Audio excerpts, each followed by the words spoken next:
Syurutus shalah. Sekarang kita baca kitab fikih sampailah kita kepada bab tentang syarat sah salat. Syarat-syarat salat. Syarat salat itu li shalah syurutun wujub wa syurutus sihah. Di dalam salat itu ada syarat wajib, ada syarat sah. Apa itu syarat wajib? Syarat wajib yang mana ketika seseorang wajib untuk melakukan salat itu ada syarat-syaratnya. Siapa mereka orang-orang yang wajib untuk melakukan salat dengan syarat wujub tersebut? Itu syarat wujub di sini akan disebutkan kalau nggak salah ada 6. Ya kan? Nah, apabila mana orang-orang itu tidak termasuk daripada syarat wajib tersebut, maka tidak wajib bagi dia untuk melakukan salat. Fasyurutu wujub hasitatun, maka syurut wajib syarat wajib salat itu ada 6. Yang pertama al-Islam. Fala tajib ala kafir asli wujubu matalabah manalu fid dunya li adami sihhatiha min wa in kana tajibu alaihi wujuba iqaba fil akhirah li tamakunihil bil Islam min fi'liha.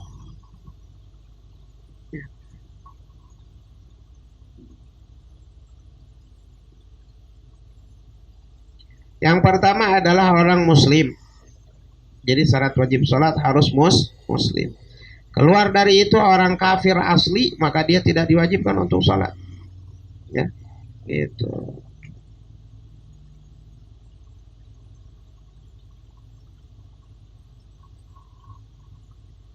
Tapi tetap dia dituntut, ya, di dalam dunia untuk maksudnya untuk apa? Untuk masuk Islam, ya, untuk masuk Islam. Dan ketika dia meninggalkannya itu, ya orang kafir dia nggak sholat sampai mati, ya nanti dia kena dapat siksa karena dia nggak masuk Islam.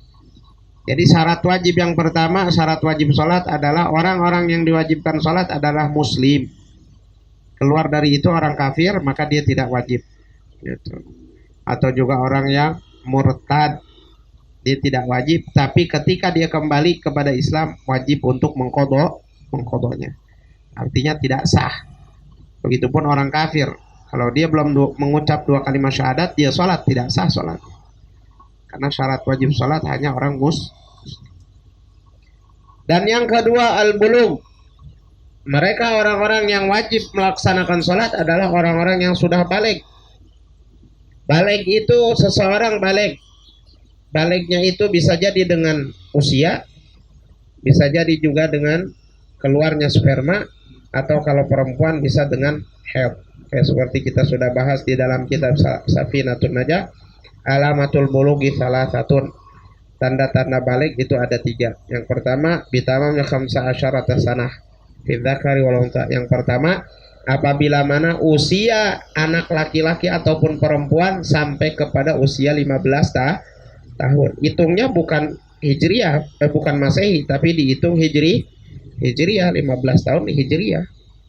Bukan masehi. Ya kan? Itu. Ya.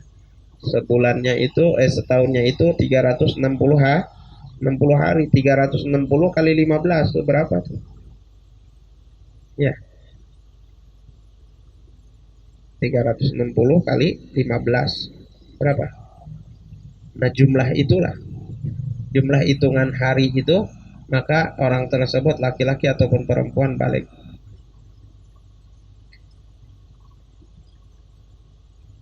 Atau dengan keluarnya sperma, dan memungkinkan keluar sperma itu dari usia 9 tahun. Ya, usia 9 tahun baru bisa keluar sperma. Di bawah itu nggak mungkin keluar sperma. Gitu. Ya.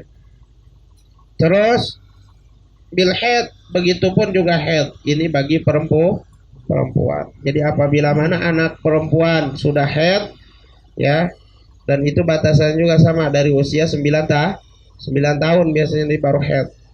Jadi kalau ada orang perempuan masih usia 8 tahun atau keluar darah, itu bukan haid, karena haid itu hanya memungkinkan dari usia 9 tahun. Ya.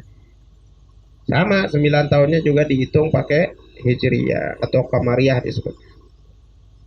Jadi tepat 30. Jadi sebulannya dihitung 30 hari. 3 kali 12 berapa? 360. Oke. Nah itu.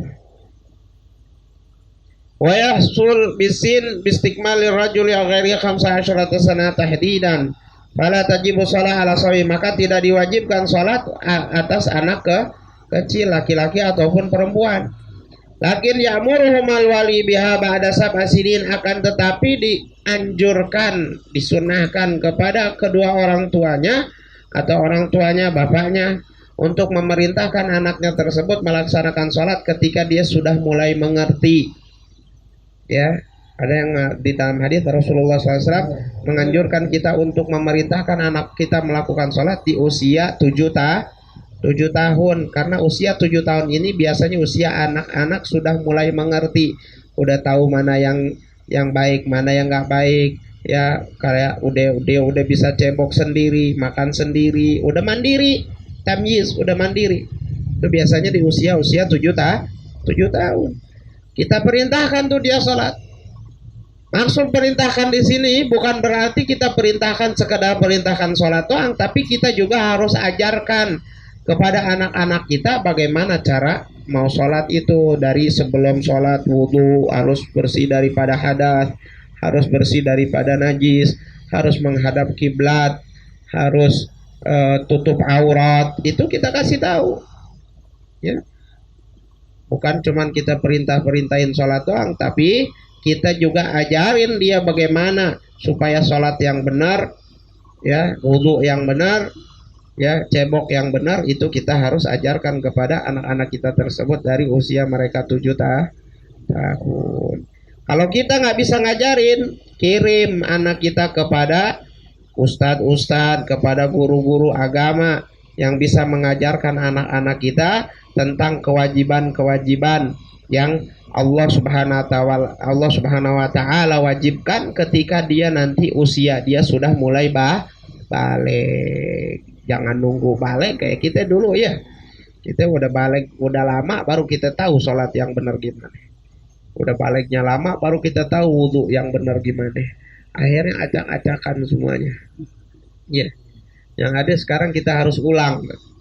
Sholat-sholat kita yang dulu kita lakukan tanpa ilmu, kita main asal sholat-sholat aja, ya. Ada yang fatihahnya dalam hati, ya. Ada yang takbiratul ihram doang nggak pakai niat. Nah itu bagaimana?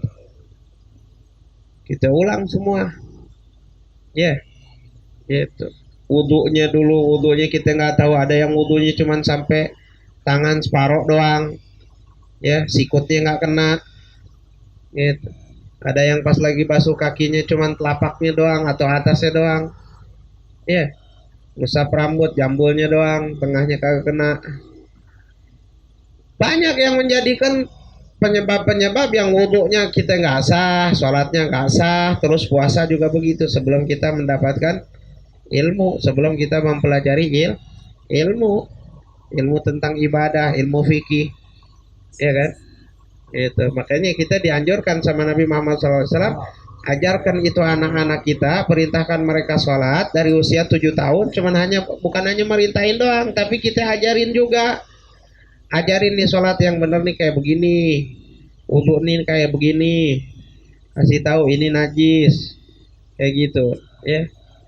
Kalau dia ngerti, dia paham, syukur. Kalau enggak, jangan kita paksa juga. Mungkin belum sampai, ya udah. Cuman kita harus mulai, harus ajarkan kepada anak-anak kita tersebut dari usia kecil, dari usia 7 tahun, ya, untuk tahu sholat yang benar, wudhu yang benar, cara cebok yang benar gimana, supaya nanti ketika dia sampai kepada usia balik, dia nggak susah-susah lagi. Dia tinggal melaksanakan kewajiban dia itu dengan benar-benar, dengan syariat yang benar, dengan ilmu yang benar, kayak gitu, ya. Jangan sampai yang kayak yang udah. Terus wa huwa ayasiru sabi ba'ithu yaqul wahdu wa yashrab wahdu wa yarib wa yaduru wa ma yanfa'uhu wa yadribuhu ma'al wali ala tarkiya ba'da kamali 10 sinin. Darbun ta'dib litamrin la darbun uqubah, la darb uqubah. ya. Terus kita dianjurkan untuk memukulnya. Orang tua nih dianjurkan untuk memukul anaknya. Kalau misalkan sampai usia 10 tahun kita suruh dia sholat, dia nggak mau sholat. Tapi pukulan di sini pukulan yang mendidik, bukan pukulan yang menyiksa. Anaknya nggak sholat dia gebugin, ya disiksa. Itu salah, bukan kayak gitu dalam Islam. Tapi yang dimaksud dengan pukulan di sini adalah pukulan yang mendidik. Atau juga yang dimaksud dengan pukulan di sini adalah nasihat, omongan yang betul-betul tulus dari hati kita, yang kalau itu kita ucapkan ke anak kita, sampai kapanpun itu anak nggak bakal berani lagi melakukan maksiat atau meninggalkan sholat dengan sebab ucapan kita tersebut yang langsung masuk ke dalam hati anak kita. Ya, kayak gitu. Nasihatin, kasih tahu, ngomongin pelan-pelan, gitu. Kalau ninggalin sholat nih begini yang kita tahu nih, hukumnya kayak gini, ya kan? Jangan tinggalin sholat, sehingga kalimat-kalimat, ucapan-ucapan yang kita sampaikan kepada anak kita tersebut, anak kita akan terngiang-ngiang sampai dia dewasa, sampai dia tua, dia nggak bakal berani meninggalkan sholat karena ucapan yang telah kita sampaikan kepada anak kita tersebut. Jadi nggak mesti dipukul, benar-benar dipukul gitu, nggak. Ya kan? Gitu. Kalau bisa dengan omongan ya omongan. Ya, kalau nggak bisa ya baru dipukul-pukul lah. Tapi pukulannya itu yang mendidik, bukan pukulan yang menjadikan dia menyiksa dia gitu. Wah, digebugin, ditendang, ditabok, itu enggak. Pukul ada pukul pakai rotan. Ya. Itu ada tata cara mukulnya. Nggak boleh sampai terkelupas kulitnya, nggak boleh sampai luka. Kayak gitu. Ya. Wal adl, dan yang ke berapa? Waniko. Yang ketiga Yang ketiga syarat wajib sholat adalah orang-orang yang wajib sholat hanya mereka orang-orang yang berakal. Fala tajibu ala majnun wa mughma'ale wa sakran bila ta'ati. Maka tidak diwajibkan melaksanakan sholat kepada orang-orang yang gila. Orang yang gila nggak wajib sholat. Ya. Wa mughma'ale, orang-orang yang pingsan, nggak wajib dia sholat, nggak sadarkan diri. Orang koma nggak wajib sholat dia. Ya kan? Gitu. Tapi nanti kalau pas sadar dia harus pulang qadha. Orang koma 4 hari, ntar dia pas bangun dia ganti sholatnya 4 hari. Kayak gitu. Orang pingsan seharian nih, pingsan, nggak sadarkan diri dari pagi sampai malam. Nah, dia qadha nanti pas dia sadar, qadha dari sholat subuh, zuhur, asar, maghrib. Begitupun juga orang yang mabok tanpa sengaja. Tapi kalau orang yang dia mabok sengaja, dia tetap wajib sholat. Maksudnya apa? Dia harus qadha nantinya, harus ganti buru-buru. Ya, gitu. Wa nikah minal haid wan nifas. Nah itu ya, yang ketiga. Jadi yang ketiga orang yang wajib sholat orang yang berakal. Maka tidak diwajibkan bagi orang yang tidak berakal, orang yang gila, orang yang pingsan atau koma, ya, orang yang mabok, itu nggak wajib dia sholat ketika dia mabok. Kalau bukan mabok karena sengaja. Waniga minal haid wan nifas. Terus yang keempat, syarat wajib sholat adalah ini khusus untuk perempuan. Ya, orang yang diwajibkan sholat adalah perempuan-perempuan yang bersih daripada haid dan nifas. Perempuan yang dalam keadaan haid dan nifas maka dia tidak wajib sholat, nggak boleh sholat. Bahkan kalau dia tetap melaksanakan sholat haram hukumnya, dosa. Ya. Fala tajib ala haidul nufasa wala qadha alaihima ba'da tuhur lil masyaqqah bi khilafis shaum. Maka tidak diwajibkan sholat kepada perempuan yang dalam keadaan haid dan nifas, dan juga tidak diwajibkan atas mereka mengqadha'nya. Ya, kecuali yang masalah zawalul mani sama turul wani itu wajib diqadha. Tapi selebihnya nggak boleh nggak wajib diqadha.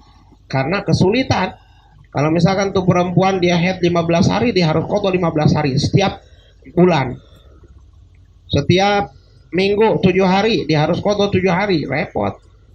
Illa shom, kecuali puasa. Kalau puasa wajib qadha karena puasa hanya dalam 1 tahun satu kali. Kalau sholat kan setiap hari. Ya kalau puasa kan setahun sekali doang. Makanya kalau puasa wajib diqadha, tapi kalau sholat tidak wajib diqadha, kecuali mengqadha masalah turul mani sama zawalul mani, itu yang kita udah bahas. Terus yang kelima, ya, yang kelima syarat wajib sholat itu salamatul hawas, selamatnya panca indera. Ya. Yang kelima, orang yang diwajibkan sholat adalah mereka orang yang panca inderanya selamat. Fala tajibu ala man khalaqa a'ma asam walau kana natiqan. Maka tidak diwajibkan sholat bagi mereka yang Allah ciptakan dalam keadaan buta. Orang buta nggak wajib sholat ya. Ya, begitupun wa'ama, dan juga orang yang buta, wa'asam, dan juga orang yang bisu. Ya, asam, bisu. Ya. Maaf, bukan bisu, orang yang tidak mendengar. A'ma wa asam. A'ma itu orang buta, asam adalah orang yang tidak mendengar. Biasanya orang tidak mendengar itu orang bisu. Orang bisu itu dia pasti tidak bisa mendengar. Ya. Gitu. Tapi orang yang tidak mendengar belum tentu dia bisu. Ya gak? Banyak orang yang nggak dengar, nggak bisu ada. Ya. Tapi kalau orang bisu dia pasti nggak bisa dengar. Makanya dia harus pakai isyarat. Kalau orang bisu pasti nggak bisa dengar. Tapi kalau orang nggak bisa dengar belum tentu dia orang yang bisu. Nah ini orang yang buta, orang yang nggak dengar, dia nggak wajib sholat. Kenapa? Karena dia nggak bisa untuk mempelajari hukum-hukum. Gitu. Tapi mereka orang-orang yang ketika Allah Subhanahu Wa Taala kasih kelebihan, ya, ada mereka orang-orang maaf yang buta, matanya, zahir matanya buta, tapi batinnya itu lebih tajam daripada orang yang matanya melek. Gitu. Kayak Habib Umar bin Abdurrahman Al-Attas, ya kan, beliau orangnya nggak ngelihat matanya, mata zahirnya, tapi batinnya luar biasa. Beliau seorang dai, beliau seorang yang mengajak orang kepada ke jalan Allah Subhanahu Wa Taala. Beliau wali besar, Qutbil Anfas, ya kan, ilmunya banyak, muridnya banyak. Ya. Begitupun Habib Abdullah Haddad, sama. Ya, mata zahirnya nggak ngelihat, tapi batinnya lebih tajam, ya, dan lebih bercahaya, kayak gitu. Ya, gitu. Makanya dibilang seharusnya mereka orang-orang yang matanya dicabut oleh Allah Subhanahu Wa Taala pandangannya, maka dia gunakan itu untuk apa? Untuk menghafal Quran atau apa? Kayak itu lebih baik. Ya.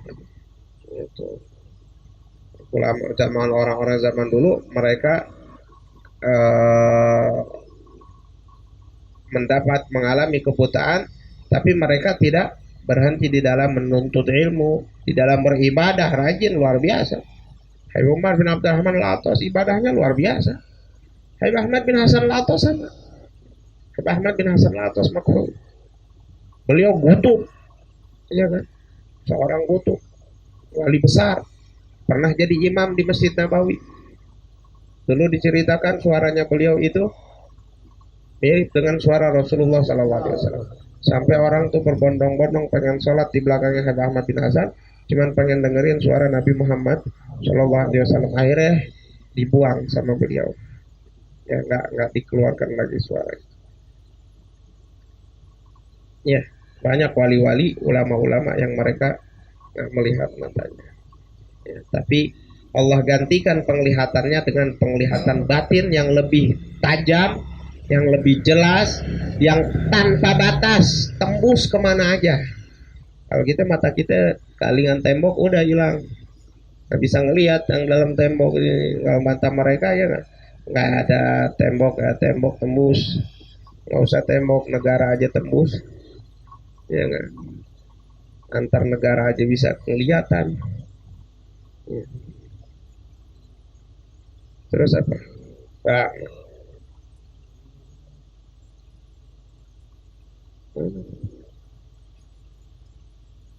Walau kan anatikan, walaupun dia bisa berbicara. Wa bulugu da'watin Nabi sallallahu alaihi wasallam. Terus yang terakhir syarat wajib salat yang keenam, siapa mereka orang-orang yang diwajibkan salat? Yaitu mereka orang-orang yang sampai kepada mereka dakwahnya Nabi Muhammad sallallahu alaihi wasallam, dakwah Islam, dakwah Nabi Muhammad sallallahu alaihi wasallam. Fala tajibu ala man lam tablughu dakwah. Maka tidak diwajibkan kepada mereka orang-orang yang tidak sampai dakwahnya Nabi nggak sampai kepada mereka. Karena syafi'i jabalin, seperti orang-orang yang tinggal di puncak gunung. Ya, kayak misalkan ada orang-orang muslim tapi mereka tinggal di pedalaman, di hutan. Saya pernah ketemu orang, katanya itu ada di kayak seperti di Palu.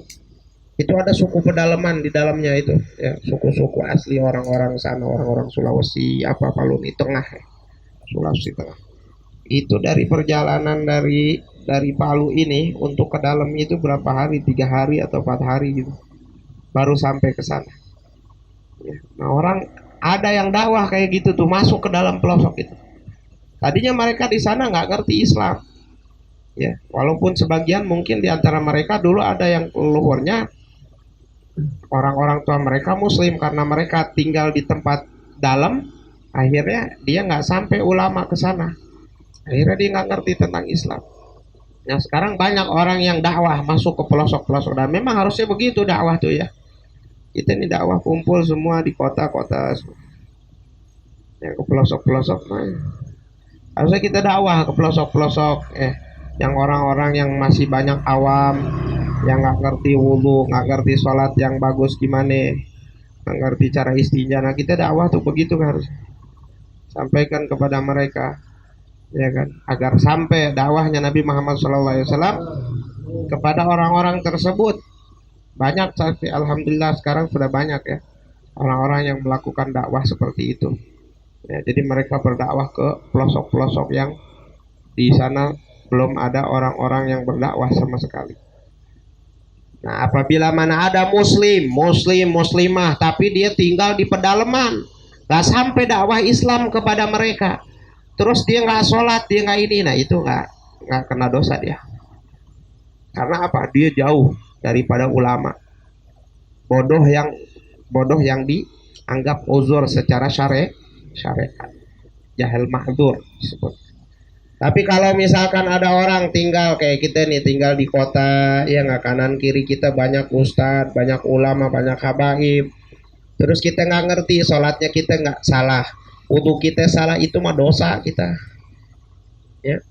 Jadi orang-orang yang tidak wajib untuk melaksanakan sholat, mereka orang-orang yang tidak sampai kepada mereka dakwah Islam, dakwahnya Nabi Muhammad Shallallahu Alaihi Wasallam. Atau dia muslim tapi dia nggak, jauh dari ulama, dan dia mau belajar nggak bisa, dia bingung, kayak tadi perjalanannya aja 3 hari, ya, itu jalan kaki atau pakai motor 3 hari baru sampai di hutan, ya, kayak gitu.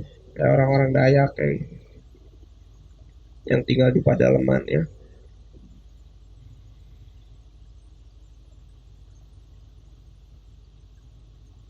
Nah itulah syarat wajib sholat. Itulah mereka orang-orang yang diwajibkan sholat. Yaitu yang pertama, orang tersebut adalah muslim. Yang kedua, orang tersebut adalah baligh. Yang ketiga, orang tersebut orang yang berakal. Yang kelima, yang keempat, orang tersebut, ini khusus perempuan, bersih daripada haid dan nifas. Terus yang kelima itu orang yang selamat panca indranya. Itu orang yang selamat panca inderanya. Tapi orang yang nggak selamat panca inderanya kayak seperti orang buta tuli, udah buta tuli, itu nggak selamat panca inderanya, udah buta tuli.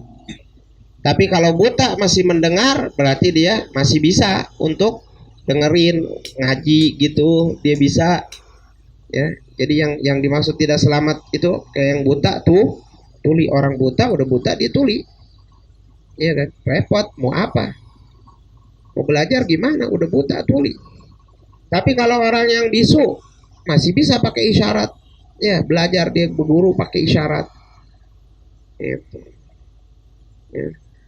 Itu orang buta yang buta tuli, nah ini nggak wajib dia sholat. Jadi udah buta tuli, tapi kalau buta doang tapi dia masih bisa dengar tetap wajib kan, dia bisa belajar. Nanti masa urusan sholat dia kan dia bisa dituntun, kiblatnya bisa dituntun. Ini kalau udah buta tuli itu yang nggak boleh, yang nggak wajib sholat, ya kan, repot. Coba bayangin aja, buta tuli udah nggak bisa, bingung gimana ngajarinnya. Tapi kalau cuman buta doang masih bisa dengar, masih bisa kita ajarin, dia bisa dengar, bisa ajarin, ya itu. Nah kalau udah buta tuli itu nggak bisa, walaupun dia bisa ngomong tetap dia nggak wajib untuk sholat. Wabulu godawatin Nabi. Jadi maaf, yang tadi tuh yang kelima. Jadi yang selamat panca indera itu yang selamat panca indera, kecuali maka tidak diwajibkan bagi orang yang buta tuli. Bukan buta doang, bukan buta udah buta tuh tuli. Tapi kalau buta doang dia masih bisa dengar, nggak buta tapi nggak tuli. Nah ini dia bisa belajar, tetap dia wajib sholat. Orang bisu masih tuli, tapi dia pakai isyarat bisa. Orang bisu tuli dia pasti bahasa isyarat, dia bisa belajar pakai bahasa isyarat. Atau apalagi kayak misalkan dia tahu tulisan, yang ngerti tulisan dia bisa pakai isyarat kalau itu. Tapi kalau nggak bisa ya udah dia nggak wajib. Ada orang bisu tuli, dia nggak bisa diajarin pakai gimana cara pakai isyarat, nggak ngerti, pakai tulisan nggak ngerti, udah jasa. Terus yang terakhir bulughud da'watin Nabi, sampai kepada mereka dakwahnya Nabi Muhammad SAW. Dan mereka orang-orang yang tidak sampai dakwah Nabi Muhammad SAW kepada mereka, maka mereka tidak wajib sholat. Wallahu a'lam bishawab. Nanti insyaallah kita lanjutkan lagi syarat sah sholat. Itu tadi baru syarat wajib. Jadi mereka orang-orang yang terkena perihal yang 6 perkara tadi, kalau ada pada diri mereka, maka setiap orang nih yang ada 6 perkara tadi, pertama dia muslim, terus dia berakal, terus dia apa tadi, baligh, terus dia bersih dari haid dan nifas, ini khusus perempuan, terus dia selamat panca inderanya, dia sampai dakwah Nabi Muhammad, sampai kepadanya dakwah Nabi Muhammad SAW, maka dia wajib sholat. Kalau nggak ada salah satu daripada syarat yang 6 tadi, maka dia tidak wajib. Salah satu, nggak mesti semua, salah satu, maka dia tidak wajib sholat. Tetap kalau kayak orang kafir atau orang murtad nanti di akhirat tetap disiksa karena dia nggak mau masuk Islam, atau murtad karena dia keluar dari Islam. Nauzubillahi min dzalik. Wallahu a'lam bishawab.